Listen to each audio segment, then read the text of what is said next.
The properties of mind. Good evening. मन के गुणों या मन की आज हम मन पे चर्चा करेंगे। मन के गुण क्या हैं, मन कैसे काम करता है और मन किस तरीके से हमारे जीवन को नीरस बनाता है।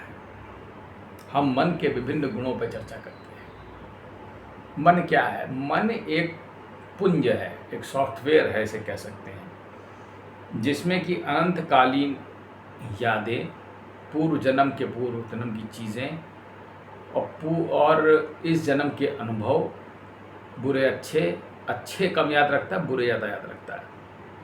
तो इस तरीके से कुछ इन चीज़ों से मिल के बना हुआ यादें, चीज़ें, अनुभव, हमारी कंडीशनिंग, इससे मिला हुआ एक पुंज है जो पूर्व जन्म से ही प्राप्त है, मैं तो ये कहूँगा। ठीक है।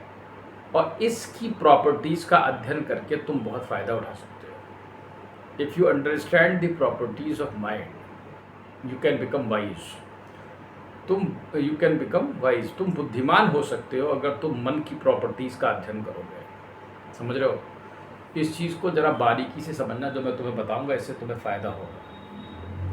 देखो, सबसे पहली चीज़ ये है कि मन का एक काम है कि मन हर चीज़ को बढ़ा के बताता है। चीज़ उतनी ख़राब नहीं होती जितना मन उसे बना देता है।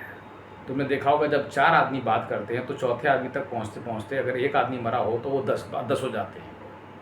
ये है मन की प्रॉपर्टी। तुम सोचते हो ये आदमी बोल रहे हैं, ये आदमी नहीं, ये पूरा का पूरा एक मन है। ठीक है। तो टेंडेंसी नंबर 1 या प्रॉपर्टी नंबर 1 है कि एक्सपेंशन, खराब चीज़ों को एक्सपैंड कर दो, अच्छी चीज़ों को बैठा दो। दूसरी प्रॉपर्टी, तुम देखोगे कोई अच्छी चीज़ होगी तो मन उसे याद ही नहीं रखता। ये इसकी एक अलग प्रॉपर्टी है। It doesn't remember a single good incidents. Okay. ये जितनी भी बेकार की चीज़ें होंगी, कूड़े करकट को तुरंत निकाल के तुम्हारे सामने रखेगा। तुम्हारे सामने एक आदमी आएगा, तुम्हें उसकी कोई अच्छाई याद नहीं आएगी, तुम्हें वो सिर्फ उसकी बुराई बताएगा, और फिर तो वो तुम्हारे मन में तो उसके प्रति नफरत भर देगा, और फिर तुम्हारी बुद्धि कहेगी ये तो बेकार आदमी है, ये तो ऐसा अच्छा नहीं है। बस हो गया तुम्हारा। ठीक है। तो प्रॉपर्टी नंबर 2, सारी अच्छी चीज़ों को बिठा के दबा दो। ठीक है। और बुरी चीज़ें उभार दो। अब इससे तुम्हें जीतना, इससे तुम्हें बचना, ये डेंजरस प्रॉपर्टी है।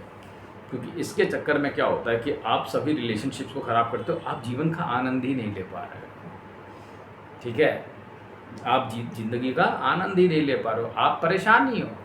क्योंकि जब भी कोई आएगा तो आपकी कंडीशनिंग कहेगी ये तो ऐसा है, इसके साथ मैं ऐसे करूँगा, इसने ऐसा किया था, हो गया, अब तो या तो इसी में जी लो। ठीक है।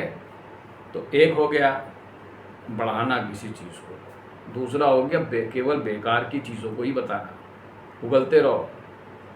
ये एक मॉन्स्टर है, I am telling you. It is ये ऐसा मॉन्स्टर है जिसको, मतलब एक राक्षस है जिसको कि कोई भी काबू में नहीं कर सकता। सीरियसली। योग वशिष्ठ में वैसे बताया है इन्होंने कि ये मिनिस्टर है जो कि पूरी वर्ल्ड को गवर्न करता है, और मन इतना ताकतवर है कि ब्रह्मा विष्णु महेश भी इसके अधीन ही रहते हैं। समझ लीजिए आप मन की ताकत।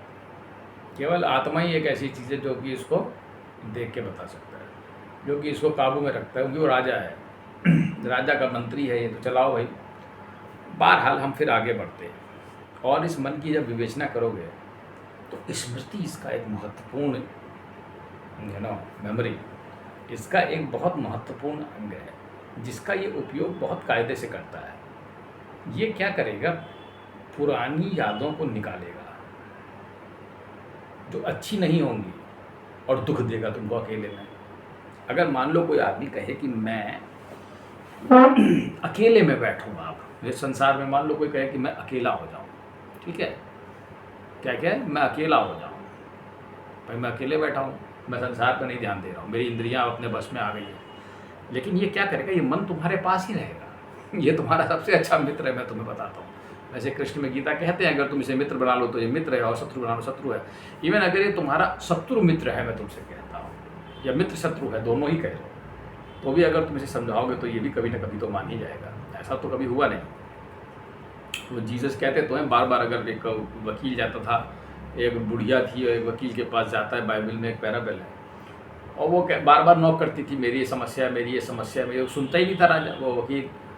लेकिन आखिरी में एक बार जब वो 65 कितनी बार चली गई, 50-60 बार, तो एक बार उसने सुना कि हाँ बताओ क्या समस्या है। तो ऐसा ही मन है तुम्हारा। अगर हो सकता है कि अगर तुम इसके पास बार बार इससे अच्छी मित्रता का प्रयास करो, तो हो सकता है ये तुम्हें बता दे कि इसको हराने का क्या उपाय है या इसको कंट्रोल में करने का क्या उपाय है, क्योंकि ये अपने आप को स्वयं ही हरा सकता है। मैं आप समझ गया हूँ, इसको हम नहीं हरा सकते ना हमारी बुद्धि मन से परे है। ये स्वयं ही हार जाए स्वयं से, तो ये तरीका हो सकता है, ये तरीका निकाला जा सकता है इसको हराने का। ठीक है। तो ये गुण हैं इसके। ठीक है।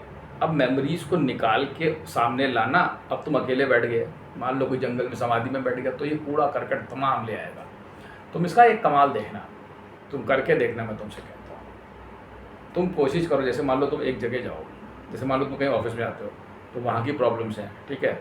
अगर तुम कुछ दिन की छुट्टी, मान लो तुमने छुट्टी कर रखी है, तुमने नौकरी छोड़ दी, उदाहरण दिया, तुम घर आ गए, तो तुम देखोगे घर में ही प्रॉब्लम डेवलप कर लेगा।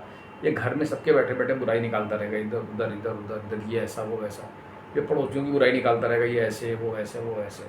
तो इसकी जो एक मेथोडोलॉजी है, ये एक गजब की चीज़ है। तो कल्पना करो, फिर जब तुम कहो चलो मैंने सब छोड़ दिया, कोई जंगल चला गया, तो भी ये तुम्हारे साथ बैठा रहेगा और ये पुरानी यादों को निकालेगा। तो इट मीन्स ये हर लेवल पे काम करता है और ये जानता है कि तुम किस लेवल की सोच रहे हो, तुम किस लेवल तक जाओगे, क्योंकि इसके पास इतना सामर्थ्य है। ये A to Z, ये फंडामेंटली ऊपर से लेके नीचे तक हर जगह ये अपनी चीज़ें, ये जानता है कि तुम कहाँ से कहाँ तक जा सकते हो। इसके पास उसका जुगाड़ है, इसके पास ये है, उसका एक काट है उस चीज़ की, जो तुम्हारी बुद्धि तुम कर सकते हो, ये उसकी काट जानता है। ठीक है, कि तुम ऐसी स्थिति में ऐसा करोगे तो तुम ऐसे परेशान कर सकते हो। इसके पास वो हर चीज़ है कि तुम अगर अकेले में भी बैठे हो, जंगल में चले जाओ, सब कुछ छोड़ दो, तब भी मैं तुम्हारे साथ ही रहेगा। इससे कोई नहीं बच सकता, क्योंकि इसके पास हर चीज़ का एक तोड़ है। ये ऐसा कहा भी गया है और ऐसा मैं अपने अनुभव से भी कहता हूँ। ये चीज़ मैंने बहुत प्रैक्टिकली अनुभव कर लिया कि आप जहाँ भी जाएंगे, ये यहाँ पर विषय तैयार कर देगा और ये बुरे विषय तैयार कर देगा और ये लड़ाने की हमेशा प्रयास में रहेगा। ये तो मैं अच्छे से अनुभव कर चुका हूँ, इसलिए मैं इसमें तुम्हें कोई मुझे किताब की ज़रूरत नहीं है। और इस चीज़ को ध्यान रखने वाली बात है। ठीक है। तो वहाँ भी ऐसा ही कहीं एक जगह लिखा था कि उसमें योग वशिष्ठ में लिखा है या किसी किताब में लिखा था, मैंने पढ़ा था कि ये जैसे जैसे तुम जाओगे ना, ये वैसे वैसे तरह तरह के आपके लिए विषय उसी हिसाब से पैदा कर देगा, ये उतने सब्टल तक चला जाएगा, तुम नहीं जा पाओगे। कुछ देखो, तो ये सब इसकी फंडामेंटल प्रॉपर्टीज़ है मन की। ठीक है। They are the fundamental properties of mind, जो कि आप जो गवर्न करती हैं आपको। ये फंडामेंटल प्रॉपर्टीज़ आपको चला रही है। कमाल की बात है, समझिए आप, ये फंडामेंटल प्रॉपर्टीज़ आपको चला रही हैं और ये पूरे यूनिवर्स को दौड़ा रहा है। सोचो, अब चाहे कोई ट्रम्प हो, चाहे कोई कुछ हो, कोई हो, इतनी ताकत है। ठीक है। और कौन से गुण हो सकते हैं वो तुम देख ही सकते हो। द्वंद्वों में डालना, द्वैतों में डालना, विचारों को उत्पन्न करना, बाकी चीज़ें तो कुछ हो सकता है मन के विषय ना हो, कुछ प्रकृति की अधीनता में काम कब लाना है, ये क्रोध, ये तो रूटीन साइकिल्स भी हो सकती हैं, हो सकता है ये जिम्मेदारी किसी और चीज़ की किसी को दी गई हो। तो इस तरीके से इस मन के मूलभूत गुणों को जानने के बाद कि ये एक्सपेंशन करता है, ये दुख देता है, ये चीज़ों को बढ़ाता है, ये सब कुछ जानता है, आगे से लेकर पीछे तक तुम कहाँ तक सोच सकते हो, तुम कहाँ जा रहे हो, तुम क्या कर रहे हो, तुम्हें किस चीज़ से डर लगता है, ये तुम्हारे सामने उसी चीज़ को लाके खड़ा कर देगा। ठीक है। ये तुम्हारे बारे में सब कुछ जानता है। ये तुम इसके सामने एक किस्म से नंगे हो। तुम चाहे कितना भी कपड़े पहन लो, कितना भी अपने आप को छुपाओ, लेकिन तुम इससे नहीं बच सकते। ठीक है। और ये तुम्हारे बारे में सब कुछ जानता है कि तुम्हें पैसे से कितना प्यार है, बीवी से कितना प्यार है, या तुम्हें प्रेमिका से कितना प्यार है, या तुम कितने बाहर फर्जी दिख रहे हो, ये तुम्हारे बारे में अंदर बैठे बैठे हंसता होगा, सोचता होगा। ठीक है। तो इस तरीके से तुम एक पूरा इसका इवैल्यूएशन करना अपने माइंड का कि ये कहाँ कहाँ जाता है, कैसे कैसे काम करता है, क्योंकि ये एक किस्म का चिंतन या इंक्वायरी ऑफ माइंड है, या कि आप basic fundamental properties of mind का अध्ययन करिए कि कैसे ये एक PhD ऑफ माइंड कह सकते हैं आप। ठीक है। बहुत बड़ी बड़ी PhD लोग करते हैं, लेकिन माइंड की PhD नहीं करते, जो सबसे मूल है। तो इस चीज़ पे आपको जाना चाहिए मेरे ख्याल से। ठीक है। तो विचार करिए, आपका मन आपको क्या क्या करने के लिए बाध्य करता है, क्या क्या इसको पसंद नहीं है, कौन कौन सी इसके अंदर साइकोलॉजिकल बीमारियाँ इकट्ठा करके रखी हैं इसने कि ऊंचाई पे मत चढ़ो, ये गंदा है, ये साफ़ नहीं है, ये क्लस्ट्रोफोबिया की बीमारी है, कि ये क्या है, ये क्यों है, ये नहीं अच्छा, वो अच्छा, ये गंदा, ये साफ़, ये ऐसा, ये वैसा, ये तमाम किस्म के जो पूरी एक बारात इसने खड़ी कर दी है तुम्हारे जीवन में। मैं ये खाऊंगा, मुझे ये पसंद है, मुझे ये नहीं पसंद है, मैं ये करता हूँ, मुझे ये इसने वो खा लिया, उस फलाने की टेबल में ये रखा हुआ है तो फलाने की टेबल में वो अच्छा लग रहा है, मैं वो अच्छा है, मैंने जो खाया वो अच्छा नहीं है, मुझसे ज़्यादा पैसे ले लिए, ये कर लिया, मैं ये खरीद लेता, मैं वैसा खरीद लेता, मैंने वो नहीं खरीदा, मुझे ये खरीदना चाहिए था। हो गया। इसके अनंत डायमेंशंस में तुम जीते रहो और देखते रहना। ये कमाल की चीज़ है, मैं तुमसे कहूँगा इसको मैं तो प्रणाम ही करूँगा। मैं कहता हूँ ऐसी चीज़ बनाने वाला भी भगवान परमेश्वर महान ही है, उसके लिए उसको भी धन्यवाद है। और इसको जानने, और अगर इसके जैसा हो जाने वाला, भगवान ने तो कृष्ण ने गीता में कहा कि मन में ही हूँ। अब भगवान श्री कृष्ण स्वयं है, तो इनसे कौन जीत पाएगा या कौन इनको हरा पाएगा, ये तो एक कहने की बात है, वो तो परमेश्वर की इच्छा है। बहरहाल आप इस मन का आनंद लीजिए। धन्यवाद।